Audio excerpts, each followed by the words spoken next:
Side की है कि वो जो पर्वत है कहीं ना कहीं, तो सुषैण वैद्य ने हनुमान जी को ये दोबारा कहा था कि हिमालय में जहाँ द्रोणगिरी पर्वत से आप वो बूटी लेकर के आए हैं पहाड़, उसको वापस छोड़ करके आइए। तो अब कुछ कथाएं ये कहते हैं कि हनुमान जी उस पर्वत को जो है हिमालय की उसी श्रृंखला में दोबारा छोड़ करके आए, जो कि बहुत कम मान्यता जिस चीज़ को प्राप्त है, जिस बात को। अब वो कहाँ है?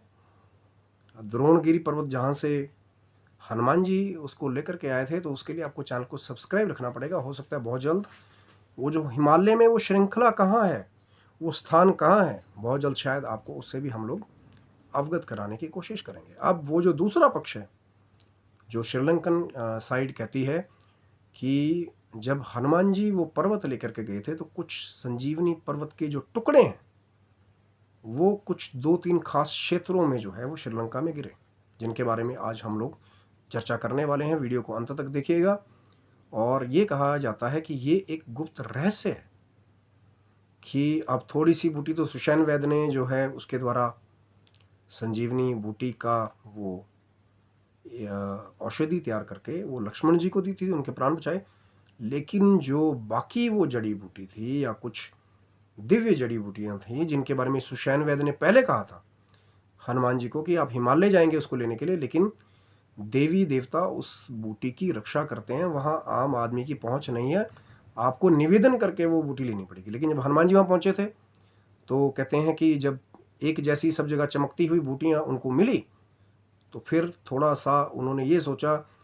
कि इनमें से संजीवनी पता नहीं कौन सी बूटी है, पर वो बूटी रह ना जाए, इसलिए पूरा का पूरा द्रोणगिरी पर्वत ही उठा करके हनुमान जी जो है वो साथ में श्रीलंका ले गए थे। अभी वही तो मैं कह रहा हूं कि ये रहस्य है कि वो जो बाकी की वो जो पर्वत पे बूटी जो हनुमान जी ले गए थे, वो संजीवनी बूटी का उन्होंने प्रॉपरली क्या किया कि या तो इंडियन माइथोलॉजी के हिसाब से कि वो उसको हिमालय में वापस छोड़ करके आए,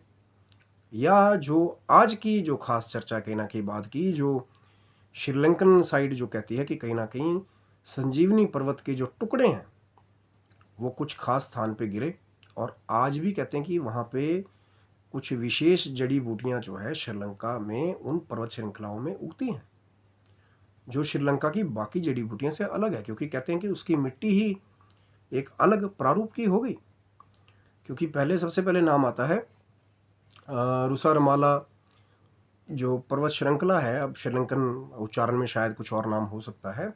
जिसके बारे में ये कहा जाता है कि फेमस श्रीलंकन बीच भी कुछ जो है वो उस पर्वत श्रृंखला के पास में है। और आज भी कहते